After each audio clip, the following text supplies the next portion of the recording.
Phone ring ചെയ്യുന്ന കേട്ട് ലാപ്പിൽ നിന്നും കണ്ണെടുക്കാതെ റോസി ഫോൺ ചെവിയോട് അടുപ്പിച്ചു. Hello hello. അപ്പുറത്തൊന്നും കേൾക്കാതായപ്പോഴാണ് റോസി ഫോൺ എടുത്ത് ആരാണ് നോക്കിയത്. രാമേട്ടനാണെന്ന് കണ്ടതും റോസി വീണ്ടും ചോദിച്ചു, ഹലോ രാമേട്ട, എന്തോന്നും മിണ്ടാത്തെ? ഹലോ, കേൾക്കുന്നുണ്ടോ? അവൾ ഫോണിലൂടെ അല്പം വെപ്രാളത്തിൽ ചോദിച്ചു. കുഞ്ഞെ, അച്ചുമോള്. അദ്ദേഹം പറഞ്ഞു മുഴുമിച്ചതും അവർ ബോധം മറന്ന് നിലത്തേക്ക് വീണിരുന്നു. എന്തോ ഒരു ഫയലും കൊണ്ട് റോസിയുടെ ക്യാബിനിലേക്ക് കയറി സക്കറിയെ കണ്ടത് നിലത്ത് ബോധം മറിഞ്ഞു കിടക്കുന്ന റോസിയെയാണ്. റോസി! അതൊരു അലർച്ചയായിരുന്നു. എന്റെ കർത്താവേ, ഇവൾക്കിത് എന്നാ പറ്റി? സക്രിയ ധൃതിയിൽ ക്യാബിൽ നിന്ന ബോട്ടിലെ വെള്ളം അവരുടെ മുഖത്ത് തെളിച്ചു. ബോധം വീണ്ടെടുത്ത റോസി ഇച്ചായ എന്ന് വിളിച്ച് പൊട്ടിക്കരഞ്ഞു. എന്നതാ റോസി, എന്നാ പറ്റി? നീ എന്തിനാ കരയുന്നേ? സക്രിയ അവരെ നേരെ എത്തിക്കൊണ്ട് ചോദിച്ചു. എന്നാൽ റോസി പറഞ്ഞെല്ലാം കേട്ട് കഴിഞ്ഞപ്പോൾ റോസിയെ ചേർത്ത് പിടിച്ച് നിലത്തിരുന്നു പോയി സക്രിയ. ആ വാക്കുകൾ അയാൾ അത്രമാത്രം തളർത്തിയിരുന്നു. ഹോസ്പിറ്റലിലേക്കുള്ള യാത്രയിൽ രണ്ടുപേരും നിശബ്ദരായിരുന്നു. ഐസിയുവിന് മുമ്പിൽ നിൽക്കുമ്പോൾ ഒരുതരം മരവിച്ച അവസ്ഥയായിരുന്നു രണ്ടുപേർക്കും. എന്നാൽ ഒരു ചെറിയ പ്രതീക്ഷ ഇരുവരുടെയും കണ്ണിൽ കാണാമായിരുന്നു. ഡോക്ടർ, ഞങ്ങളുടെ മോൾ, അവൾക്ക് കുഴപ്പമൊന്നുമില്ലല്ലോ? ഐസിയു വാതിൽ തുറന്നു ഇരുവരും ഓടിച്ചെന്ന് ആവലാതിയോട് ഒരുപാട് ചോദ്യങ്ങൾ ചോദിച്ചു. Mrs Sakriya, I am extremely sorry. We are try our maximum. അത്രയും പറഞ്ഞ് ഡോക്ടർ അവിടെ നിന്ന് നടന്നു വന്നു. എല്ലാം നഷ്ടപ്പെട്ടവരെ പോലെ അവരവിടെ തളർന്നിരുന്നു. ചടങ്ങെല്ലാം കഴിഞ്ഞ് തിരിച്ച് വീട്ടിലേക്ക് കയറുമ്പോൾ മോളുടെ ഓർമ്മകൾ മാത്രമായിരുന്നു റോസിയുടെ മനസ്സിൽ. എല്ലാം ഓർത്ത് തല പൊട്ടിപ്പോകുന്ന പോലെ തോന്നി റോസിക്ക്. തോളിലൊരു കരസ്പർശം അറിഞ്ഞാണ് റോസി തിരിഞ്ഞു നോക്കിയത്. അപ്പോഴാണ് തൊട്ടുപുറകിൽ നിൽക്കുന്ന ജാനി ചേച്ചിയെ പോലും റോസി കാണുന്നത്. കുഞ്ഞെ, എന്തെങ്കിലും കുടിക്കാനെടുക്കട്ടെ? ആവശ്യത വിളിച്ചു വന്ന് ആ മുഖത്ത് നോക്കി അവർ ചോദിച്ചു. എനിക്കൊന്നും വേണ്ട ചേച്ചി, നിങ്ങൾക്ക് ഉണ്ടായിട്ട് എങ്ങനെയാ ചേച്ചി എന്റെ കുഞ്ഞ്? ചോദിച്ചു മുഴുമിക്ക് മുന്നേ റോസി അവരെ കെട്ടിപ്പിടിച്ച് കരഞ്ഞുപോയിരുന്നു. കുഞ്ഞെ, ഇങ്ങനെ കരയല്ലേ, പല അസുഖവും വരും. ആ റോസിയുടെ തലയിൽ തലോടിക്കൊണ്ട് പറഞ്ഞു. എന്നാലും എന്താ ചേച്ചി ഉണ്ടായി? എന്നോടൊന്ന് പറയേച്ചി, എനിക്കറിയണം. ഈ ചാൻ എന്നോടൊന്നും പറയുന്നില്ല, എന്നെ സങ്കടപ്പെടുത്തേണ്ടെന്ന് കരുതിയിട്ടായിരിക്കും. ചേച്ചിയെങ്കിലും എന്നോടൊന്ന് പറ. മണി 9 ആയല്ലോ, ഈ വാവ എന്താ എഴുന്നേറ്റില്ലേ? ജാനു അടുക്കളയിലെ ക്ലോക്കിലേക്ക് നോക്കിക്കൊണ്ട് പറഞ്ഞു തിരിഞ്ഞപ്പോഴാണ് കണ്ണും തിരുമ്മി ടെഡ്ഡി ബിയർ കയ്യിലും പിടിച്ചേൽക്കുന്ന കുഞ്ഞിപ്പൈതലിനെ കാണുന്നത്. നമ്മുടെ സ്വന്തം മാലാഖ. 3 വയസ്സുള്ള സക്രിയ റോസി ദമ്പതികളുടെ ഒരേ ഒരു കുഞ്ഞ് അച്ചു എന്ന ആൻ. ഞാൻ എഴുന്നേറ്റു ജാനുമ്മ. ഉറക്കച്ചടവിൽ അച്ചു ജാനുമയെ നോക്കി പറഞ്ഞു. ആഹാ, ജാനുമയുടെ വാവാശി എഴുന്നേറ്റോ? എന്നാ വായോ, നമുക്ക് പല്ല് വെളുപ്പിക്കാൻ പോവാ. ജാനു ആ മുഖത്ത് അരുമയായി ഒന്ന് തലോടിക്കൊണ്ട് പറഞ്ഞു. എന്റെ പല്ല് വെളുത്തിട്ടാ നോക്കി. അച്ചു ആ കുഞ്ഞരിപ്പല്ല് കാണിച്ച് വെളുക്കിയെ ചിരിച്ചുകൊണ്ട് പറഞ്ഞു. അത് പിന്നെ എനിക്കറിയാലോ, എന്നാലും നമുക്കൊന്ന് തേച്ചിട്ട് വരാം, വാ. ജാനു അവളെ എടുത്തുകൊണ്ട് ബാത്റൂമിലേക്ക് നടക്കും വഴി പറഞ്ഞു. ജാനുമ്മ വേഗം വാ, നിച്ചു വിശക്കുന്നു. ഫ്രഷായി തിരികെ ഇറങ്ങിയതും അച്ചു ഒച്ച വെച്ചുകൊണ്ട് പറഞ്ഞു. ആണോ? എന്നാ വാവാച്ചി ഇവിടെ ഇരിക്കും, ഞാനിപ്പോ എടുക്കാം കേട്ടോ എന്നും പറഞ്ഞ് ജാനു പെട്ടെന്ന് അടുക്കളയിലേക്ക് നടന്നു. ഹായ്, മസാല ദോശ. അച്ചുവിന് വലിയ ഇഷ്ടമാണ് മസാല ദോശ. അതുകൊണ്ട് പ്ലേറ്റിൽ ദോശ കണ്ടപ്പോൾ തന്നെ അച്ചു ജാനുമുക്ക് കെട്ടിപ്പിടിച്ചൊരു മുത്തം കൊടുത്തു. മതി മതി, സ്നേഹിച്ച്. ഞാൻ തരണോ അതോ ഒറ്റ കഴിക്കുവോ? ജാനു അവളെ നേരെ ചെയറിലിരുത്തിക്കൊണ്ട് ചോദിച്ചു. ഞാൻ കഴിക്കാം, ഞാനിപ്പോ വലിയ കൊച്ചല്ലേ. ആ കുഞ്ഞിക്കണ്ണുകൾ വെളുത്തിക്കൊണ്ട് അച്ചു പറഞ്ഞു. ഓ പിന്നെ, ഒരു വലിയ കൊച്ചു വന്നിരിക്കണം. ജാനു അവളെ നോക്കി കുറുമ്പോടെ പറഞ്ഞിട്ട് അടുത്ത ചെയറിലിരുന്നു. കുറച്ചു സമയം രാമേട്ടന്റെ കൂടെ ഗാർഡനിലൊക്കെ ചുറ്റി നടന്ന അച്ചു രാമന്റെ കയ്യിൽ തൂങ്ങിക്കൊണ്ട് വീടിനുള്ളിലേക്ക് കയറി. ജാനുമ്മ ബാ, നമുക്ക് ഒളിച്ച് കളിക്കാം, ബാ ബാ. കയറിയതും വാശി പിടിച്ചുകൊണ്ട് രണ്ടാളെയും കൂട്ടി അച്ചു ഒളിച്ച് കളി തുടങ്ങി. ജാനു നിറഞ്ഞ കണ്ണുകൾ തുടച്ചുകൊണ്ട് പറഞ്ഞു. ജോലിക്കിടയ്ക്ക് എന്നെയും കൂട്ടി ഒളിച്ച് കളിച്ചതാ, പിന്നെ കുഞ്ഞിനെ എവിടെ തെരഞ്ഞിട്ടും കണ്ടില്ല.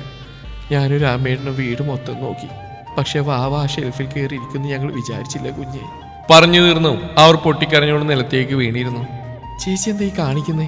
റോസി അവരെ പിടിച്ചെഴുന്നേൽപ്പിച്ചുകൊണ്ട് പറഞ്ഞു. ഇല്ല മോളെ, എന്റെ തെറ്റാ. ഞാൻ കുഞ്ഞിന് വയ്യാത്ത ഓർക്കണായിരുന്നു. പിന്നെ ഞങ്ങൾ വാവേനെ കണ്ടുപിടിച്ചപ്പോ എന്റെ കുഞ്ഞ് വായിലും നൊരയും പതയ്ക്ക് വന്ന്. ജാനു ബാക്കി പറയാതെ വാക്കുകൾ പിടിച്ചു വെച്ചു. അവസാനമായിട്ട് എന്നോട് ചോദിച്ചു, ഞാനല്ലേ ജാനുമാ ചേച്ചിയെന്നാ കുഞ്ഞ്? കരഞ്ഞുകൊണ്ട് ജാനു പറഞ്ഞൊപ്പിച്ചു. എനിക്കറിയാം ചേച്ചി അവൾ എന്നെക്കാളും നന്നായി നോക്കുന്നു. സാരല്ല, കർത്താവിന് ഇഷ്ടമുള്ളതുകൊണ്ടാ അവളെ നേരത്തെ വിളിച്ചു. അത്രയും പറഞ്ഞ് റോസി പെട്ടെന്ന് റൂമിലേക്ക് പോയി വാതിലടച്ച് കുറ്റിയിട്ടു. ഉള്ളിൽ കടിച്ചു പിടിച്ച സങ്കടം അതിൽ കൂടുതൽ റോസിക്ക് താങ്ങാൻ കഴിയുമായിരുന്നില്ല. വാതിലുള്ള മുട്ടുകേട്ടാണ് റോസി ഉണർന്ന്. കരഞ്ഞു കളന്ന് എപ്പോഴോ മയങ്ങിപ്പോയിരുന്നു. മുഖമൊന്ന് അമർത്തി തുടച്ച് റോസി വാതിൽ തുറന്നു. ഇച്ചായനായിരുന്നോ? ഞാനൊന്ന് ഉറങ്ങിപ്പോയി.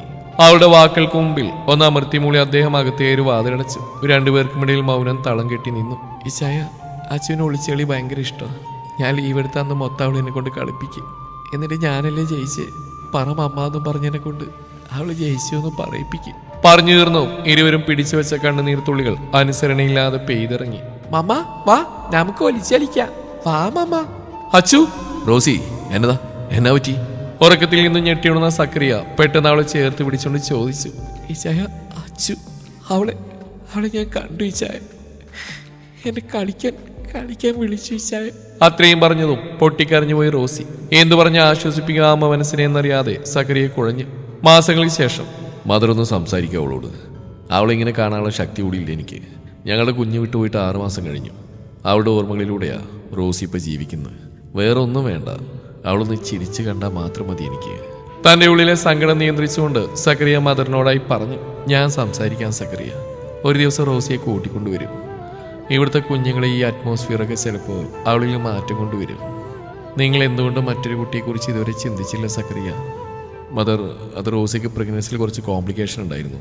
അവളെന്നോട് പറയാൻ സ്വയം എടുത്ത റിസ്ക് ആയിരുന്നു ഞങ്ങളുടെ കുഞ്ഞ്. ഇനിയൊരു ചാൻസ് കൂടി ഞങ്ങൾക്കില്ല ഡോക്ടർ. അത് തീർത്ത് പറഞ്ഞ അന്ന് തന്നെ. പിന്നെ മോൾക്ക് ഫിക്സിൻ്റെ പ്രശ്നം ഉണ്ടായിരുന്നു. സക്രിയെല്ലാം മദറിനോട് തുറന്നു പറഞ്ഞു. ഒക്കെ ശരിയാവും, കർത്താവ് കൂടെയുണ്ട്, പോയി റോസിയെ കൂട്ടിക്കൊണ്ടുവരും. മദർ സക്രിയെ നോക്കി പുഞ്ചിരിയോടെ പറഞ്ഞുകൊണ്ട് തിരികെ നടന്നു. കരുണാലയത്തിന്റെ പടിയിറങ്ങുമ്പോൾ ഒരുപാട് പ്രതീക്ഷകൾ ഉണ്ടായിരുന്നു സക്രിയയുടെ മനസ്സിൽ. ഞാൻ ഇങ്ങോട്ട് വരുന്നില്ല, ഈ ചായം പോയിട്ട് വാ. പുറത്തു പോകുന്ന കാര്യം പറഞ്ഞു റോസിയിൽ നിന്ന് വന്ന മറുപടി ഇതായിരുന്നു. റോസി, നീ വരും, നാളെ നമ്മൾ പോയിരിക്കും, കേട്ടല്ലോ. ഇതിലിനി ഇവിടെ ഒരു സംസാരം വേണ്ട. വർദ്ധിച്ച കോപത്തോടെ സക്രിയ റോസിക്ക് നേരെ പൊട്ടിത്തെറിച്ചു. തന്റെ ഈ ചായനിൽ നിന്ന് ഇതുവരെ കാണാത്ത ദേഷ്യം അവൾക്ക് ആ കണ്ണുകളിൽ കാണാൻ അധിക സമയം വേണ്ടി വന്നില്ല. ഞാൻ വരാം. തർക്കിക്കാൻ നിൽക്കാതെ അത്രയും പറഞ്ഞ് റോസി പെട്ടെന്ന് റൂമിലേക്ക് പോയി. എനിക്കറിയാം പെണ്ണെ, നിന്റെ സങ്കടത്തിൻ്റെ ആഴം എത്രയാണ്. പക്ഷെ ഇനിയും ഞാൻ പ്രതികരിച്ചില്ലെങ്കിൽ ചിലപ്പോൾ എനിക്ക് നിന്നെയും നഷ്ടമാവും. അതുകൂടെ താങ്ങാൻ എന്നെ കൊണ്ടാവില്ലടി. യാത്രയിലുടനീളം റോസി ഒന്നും സംസാരിച്ചില്ല. ഓർഫനേജിലെത്തി മദറിനെ കണ്ടു. എങ്കിലും റോസി അവിടെയും മൗനത്തെ കൂട്ടുപിടിച്ചു. കുഞ്ഞുങ്ങളെ കണ്ടതും അവളിൽ നിന്ന് സക്രിയ പ്രതീക്ഷയിലും വിപരീതമായിരുന്നു അവളുടെ റിയാക്ഷൻ. എന്തിനാ എന്നെ ഇങ്ങോട്ട് കൊണ്ടുവന്നേ? പറയാൻ ഒരു ഭ്രാന്തിയെ പോലെ ഓടി വന്ന് സക്രിയയുടെ ഷർട്ടിന്റെ കോളിൽ പിടിച്ചുലച്ചുകൊണ്ട് റോസി അലറി. ഞൊടിയിടയിൽ തന്നെ റോസി തളർന്ന് സക്രിയയുടെ കൈകളിലേക്ക് വീണു. കണ്ണു തുറന്ന റോസി ചുറ്റും സക്രിയക്ക് വേണ്ടി തിരയേണ്ട മോളെ, ഇവിടെ ആക്കിയിട്ട് പോയതാ, ഇതുവരെ വന്നിട്ടില്ല. അവളുടെ വെപ്രാളം കണ്ട് ജാനു പറഞ്ഞു. അവളൊന്ന് മൂളിക്കൊണ്ട് കണ്ണുകളടച്ച് കിടന്നു. സക്രിയ റൂമിൽ വന്നപ്പോൾ കണ്ടത് ബെഡിൽ ചാരി കണ്ണുകളടച്ചിരിക്കുന്ന റോസിയെയാണ്. ഇതേ സമയം എന്തോ ശബ്ദം കേട്ട് കണ്ണുറന്ന റോസി കാണുന്നു തന്നെ ഉറ്റുനോക്കുന്ന സക്രിയയും. ഓ, തമ്പുരാട്ടി ഉറങ്ങിയില്ലായിരുന്നോ? സക്രിയ കുഴഞ്ഞ ശബ്ദത്തിൽ ചോദിച്ചു. ചായ കുടിച്ചിട്ടുണ്ടോ? അവനെ സൂക്ഷ്മമായി നോക്കിക്കൊണ്ട് റോസി ചോദിച്ചു. അതേടി, ഞാൻ കുടിച്ചിട്ടുണ്ട്. നിന്നോട് രണ്ട് പറയാൻ വേണ്ടി തന്നെയാ കുടിച്ചത്. അവൾക്കടുത്തേക്ക് നടന്നു വന്നുകൊണ്ട് ദേഷ്യത്തിൽ സക്രിയ പറഞ്ഞു. ഇച്ചായ. റോസി സങ്കടത്തോടെ അവനെ നോക്കി ദയനീയമായി വിളിച്ചു. വിളിക്കരുത് തന്നെ അങ്ങനെ. നീ എനിക്കൊന്നും കേൾക്കുകയും വേണ്ട. നിനക്ക് എന്നെ ഒന്ന് കൊന്നു തരാൻ പറ്റുമോ? ഇങ്ങനെ ഇഞ്ചിഞ്ചായി ചാവാ വിടാതെ. റോസി പൊട്ടിക്കരഞ്ഞുകൊണ്ട് റൂമിൽ നിന്നിറങ്ങി വാതിലടച്ചു. അടഞ്ഞ വാതിലിൽ ഊർന്നിരുന്നു പോയവൾ. ഇരുവരുടെയും കണ്ണുകൾ ഒരു വാതിലിന്റെ മറവിൽ നിറഞ്ഞു തുളുമ്പി. എന്റെ ഈ ചായനെ ഞാൻ ഒരുപാട് നോവിച്ചു. അതുകൊണ്ടാ ഇതുവരെ കൈകൊണ്ട് തൊടാത്ത മദ്യം വരെ കുടിച്ച് ഞാൻ എന്റെ സങ്കടം മാത്രമേ ഓർത്തുള്ളൂ. ആ മനുഷ്യനെ ഞാൻ എന്നോട് കർത്താവ് പോലും പൊറുക്കില്ല. മനസ്സിൽ ഓരോന്ന് ചിന്തിച്ചുകൊണ്ട് റോസി എഴുന്നേറ്റ് മുഖം വന്ന് അമർത്തി തുടച്ചുകൊണ്ട് വാതിൽ തുറന്നു. നിലത്തിടക്കായിരുന്നു സക്രിയ. റോസി സക്രിയെ പിടിച്ചെഴുന്നേൽപ്പിച്ച് ബെഡിൽ കിടത്തി. അവളും കിടന്നു. രാവിലെ തല അമർത്തി പിടിച്ചെഴുന്നേറ്റ് സക്രിയ കാണുന്നു ചിരിച്ചുകൊണ്ട് കോഫി മഗ് പിടിച്ചു നിൽക്കുന്ന റോസിയെയാണ്. തലവേദനയാണ്, ഇതാ കോഫി ഇടിക്കേ. റോസി ഒരു ചിരിയോടെ അയാൾക്ക് നേരെ കോഫി മഗ് നീട്ടിക്കൊണ്ട് പറഞ്ഞു. എനിക്ക് തലവേദന ഉണ്ടെന്ന് ഇവൾക്ക് എങ്ങനെ മനസ്സിലായി? ഇതെന്താ ചിരിച്ചുകൊണ്ട് നിൽക്കുന്നു? ഞാനിനി സ്വപ്നം കാണുകയാണോ? സക്രിയ ആത്മ. ഈ ചായ? റോസിയുടെ വിളി കേട്ടാണ് ചിന്തയിൽ നിന്ന് സക്രിയ തിരിച്ചു വന്ന്. പതിവിന് വിപരീതമായി റോസ് തന്നെ ഭക്ഷണം എടുത്തു കൊടുക്കുന്നു. ഒരുപാട് സംസാരിക്കുന്നു. ഇതൊക്കെ കണ്ട് എന്താണ് ഇവിടെ നടക്കുന്നതെന്നറിയാതെ സക്രിയ ഒരു പാവണക്കിയ ഭക്ഷണം കഴിച്ച് എഴുന്നേറ്റു. പക്ഷേ തന്നെ റോസിയെ തിരിച്ചു കിട്ടിയ പോലെ ഒരു ചെറുപുഞ്ചിരി ആ ചുണ്ടിൽ ഉണ്ടായിരുന്നു. എന്നാൽ ഇതെന്തും മറിമായം. ഇന്നലെ എന്തോ സംഭവിച്ചിട്ടുണ്ട്. എന്റെ കർത്താവേ, എനിക്കാണെങ്കിൽ ഒരു പുല്ല് ഓർമ്മയും കിട്ടുന്നില്ലല്ലോ. സക്രിയ എന്താണ് നടക്കുന്നതെന്ന് ആലോചിച്ച് നിൽക്കുമ്പോഴാണ് റോസിയുടെ വിളി കേൾക്കുന്നത്. ഇച്ചായ? ആ, ദാ വരുന്നു. റോസിയുടെ വിളി കേട്ട് ചിന്തകൾക്ക് വിരാമിട്ട് സക്രിയ വേഗം വാതിൽ തുറന്നു. നീ ഇതെങ്ങോട്ടാ? പുറത്തു പോകാൻ ഡ്രസ്സ് മാറി നിൽക്കുന്ന റോസിയെ നോക്കി സക്രിയ സംശയത്തോടെ ചോദിച്ചു. അതൊക്കെയുണ്ട്, എന്റെ കൊച്ചി വേഗം പോയി റെഡിയായിട്ട് വന്നേ, നമുക്കൊരു സ്ഥലം വരെ പോവാനുണ്ട്. റോസി സക്രിയ ഉന്തിത്തള്ളി റൂമിലേക്ക് തന്നെ പറഞ്ഞു വിട്ടു. നിനക്കിത് എന്നാ പറ്റി റോസി? ഇന്നലെ വരെ ഇങ്ങനെയൊന്നല്ലായിരുന്നല്ലോ. യാത്രയിൽ മൗനം ഭേദിച്ച് സക്രിയ ചോദിച്ചു. അപ്പൊ ഈ ചായനൊന്നും ഓർമ്മയില്ലേ? റോസി കണ്ണും തള്ളി അവനെ നോക്കി മറുചോദ്യം ചോദിച്ചു. ഇല്ലെന്നേ, സത്യം എനിക്കൊന്നും ഓർമ്മ കിട്ടുന്നില്ല. സക്രിയ നിഷ്കുഭാവത്തിൽ പറഞ്ഞു. എങ്ങനെ ഓർമ്മയുണ്ടാവനാ? കെട്ടിറങ്ങിയപ്പോഴാ മറന്നു കാണും. റോസി അവനെ നോക്കി പല്ലുകടിച്ചോണ്ട് പറഞ്ഞു. അപ്പൊ ഞാൻ ഇന്നലെ കുടിച്ചോ? സഡൻ ബ്രേക്ക് ഇട്ടുകൊണ്ട് സക്രിയ ചോദിച്ചു. കുടിച്ചിട്ടല്ല, കുളിച്ചിട്ടാ പൊന്നുമോ വന്നേ. റോസി സക്രിയെ നോക്കി കണ്ണുരുട്ടിക്കൊണ്ട് നടന്നു മുഴുവൻ പറഞ്ഞു കൊടുത്തു. എല്ലാം കൂടി കേട്ട് സക്രിയയുടെ ഉള്ള ബോധം കൂടി പോയി. അപ്പൊ ഞാൻ കുറച്ച് മുന്നേ കുടിക്കേണ്ടതായിരുന്നു അല്ലേ? സക്രിയെ കുസൃതിയോടെ റോസിയെ നോക്കി കണ്ണിറുക്കിക്കൊണ്ട് ചോദിച്ചു.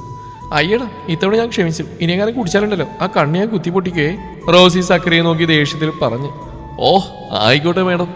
സക്രിയെ റോസിയെ നോക്കി ചുണ്ടൂർപ്പിച്ച് ഫ്ലൈയിങ് കിസ് കൊടുത്തുകൊണ്ട് പറഞ്ഞു. ഓർഫനേജിലെത്തി മദനെ കണ്ട് സംസാരിച്ച് റോസി തന്നെയായിരുന്നു. അന്ന് മുഴുവൻ അവരവിടെ ചെലവഴിച്ചു.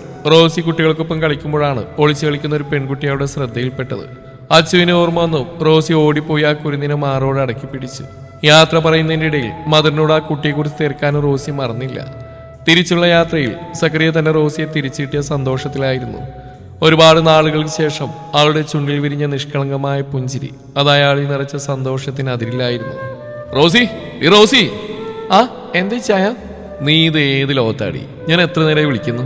അത് ഞാൻ ഓരോന്ന്. റോസി ഒന്ന് തപ്പി തടഞ്ഞുകൊണ്ട് മറുപടിക്കായി പരതി. ആ മതി മതി, കൂടുതൽ പറഞ്ഞ് കൊളാക്കണ്ട. സക്രിയ ഡ്രൈവ് ചെയ്യുന്നതിൻ്റെ ഇടയിൽ റോസിയുടെ തലക്കൊരു കിഴുക്ക് വെച്ച് കൊടുത്തുകൊണ്ട് തമാശയായി പറഞ്ഞു. ഈ ചായ ഈ ചായ എന്നതാടി? ഞാൻ കാര്യം ചോദിച്ചാൽ സമ്മതിക്കുമോ? ആദ്യം മുന്നോൾ കാര്യം പറ, എന്നിട്ട് തീരുമാനിക്കാം. നമുക്കില്ലേ ഒന്ന് പറഞ്ഞു തുറക്കടി കോപ്പേ. നമുക്ക് ഐറമോൾ അഡോപ്റ്റ് ചെയ്താലോ? നീ എന്താ പറഞ്ഞേ? സത്യമാണ് ഈ പറയുന്നത്? സക്രിയ വിശ്വസിക്കാൻ കഴിയാതെ വീണ്ടും അവൾ നോക്കി ചോദിച്ചു. അതേ ചായ, ഞാനിതാണ് ആലോചിച്ചുകൊണ്ടിരുന്നത്.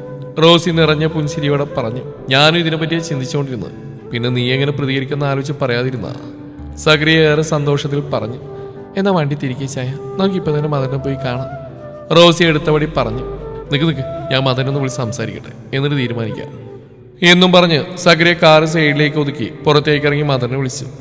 ഇച്ചായ എന്താ പറഞ്ഞേ പറ. ഫോൺ കട്ടി തിരിഞ്ഞതും റോസി ഒരു കൂട്ടം ചോദ്യങ്ങളുമായി സക്രിയയെ പൊതിഞ്ഞു. നീ ഒന്ന് സമാധാനിക്കണം റോസി, നാളെ ചെല്ലാൻ പറഞ്ഞു. ഫോർമാലിറ്റീസ് ഒക്കെ മദർ നോക്കിക്കോളാന്നും പറഞ്ഞു. പോരെ? ആ വാക്കുകൾ കേട്ടതും റോസി സക്രിയ ഇറുകെ പുണർന്നു. ഞാൻ ഒരുപാട് സങ്കടപ്പെടുത്തില്ലേ ചായ? സോറി ചായ, ഒന്നും അറിഞ്ഞോണ്ടല്ല. എനിക്ക് റോസി വാക്കുകൾക്കായി പരതി.